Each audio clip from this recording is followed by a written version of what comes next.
Honestly, the most common frustration that I see is in improper asset lifecycle management. And even from the beginning, if somebody goes out, if a purchaser, a non-technical purchaser says, oh, we need a computer, there is unfortunately not a lot of thought put into the exact computer. Like we said, a computer is a thing, right? It's just a commodity. The amount of consternation that an employee will have over an employee or multiple employees will have over the life cycle of that computer over the next 3 to 5 to 7 to 9 to 10 to 12 to 15 years, depending on the organization. Indeed. That is unfortunately one of the most common problems, is just not investing enough upfront. People and payroll are usually one of the, if not the biggest expense to a company. Unfortunately, maybe good for us being in the industry. A lot of operations goes through that 15.6 inches and keyboard. So if you can buy a really nice laptop for somebody and it will work more consistently and be faster and not frustrate them, it's worth its weight in gold. Oh, it makes sense. The asset management piece, the right investment piece. Again, we're not talking about going crazy here. No. But you have to look at it in terms of how productive that employee can be through the equipment that you gave them. If someone's cutting down trees, do you want to give them a handsaw or do you want to give them a chainsaw? You probably don't need to give them an excavator. No. But there is probably the right chainsaw that's going to allow you to plow through your work at the right pace and consistently operate when they need to start their workday. And, an example like that, a chainsaw tool, perhaps a commodity. But again, are we taking... But a good chainsaw. Exactly, a steel or something. Are you taking the time to think this through? Mm-hmm. And I think that's huge. Let's pivot and talk about security for a second, okay, because it's a huge topic right now. But I say that as though that recently changed. Security has been an issue always since the forever. beginning. Since the beginning of time. Yeah. Exactly. Since the beginning of technology. There was this great episode on NPR talking about the very first virus that was moved around on a floppy disk. Oh, of course. And if you haven't heard it, oh my gosh, I really recommend it. Like many things NPR, it's a rousing listen. Yep. But this story of this virus that was, it really did nothing, but it was just something that floated around as this hobby project. It's just crazy story. Anyway, point being, security threats have been around for a long time. Mm-hmm. The technology has improved. The threats have increased at exactly the same rate, if not more. And part of that vulnerability comes from how many options are out there. Yep. With exponential combination comes exponential threat, right? Absolutely.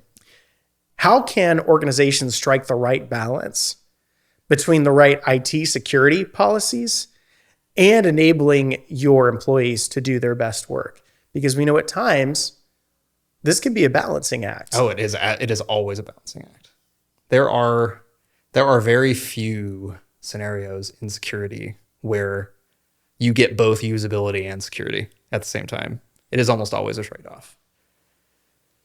For an organization, find those double wins where you can. My favorite probably being a combination of a really robust identity provider, something like Microsoft 365's Entra ID, or an Okta, or a Jump Cloud. Pick a big one, because they're going to be the ones with the features and the tools and the integrations through all of the rest of the applications that you have, you may want, you may never need, but you have the options. And then make sure that you are picking software that can integrate in with those systems, so that when you have a role change, it is as easy as saying, okay, great, you get moved from the application X users to application Y, and the old account is deprovisioned. You no longer can get access, and your new account in new line of business software is spun up. So those are some of those decisions, and unfortunately, a lot of that is solved with money and investment. You can get security and usability, but it is going to cost you. But it's worth it, because these are the paper cuts that really drive people crazy, and it leads to unfortunate lapses in situations where somebody will, because of convenience, they'll say, yeah, I have a few passwords that I use across the different websites that I have. And as soon as one website, one web application that you've used that password on is compromised, that identity is a time bomb, because somebody will be able to take that email address, that password combination, and send it over to, unfortunately, the other ones where you've used it. But if you have a really robustly constructed identity management and single sign-on authentication platform, you can prevent that by just not ever having a weak password in the first place. Yeah, makes sense. I know that there's always the balance of the short-term versus the long-term investment. Absolutely. Or the short-term cost versus the long-term cost. We know that security threats like ransomware create such a significant long-term cost that, while I know some of these solutions can be a little on the salty side, the long-term risks, not to mention the productivity for your employees, far, far, far outweighs that entry cost. Absolutely. Almost all of the time. All it takes is one ransomware attack, right? Yeah. To bring down company savings completely, if not shut a company Right. down altogether.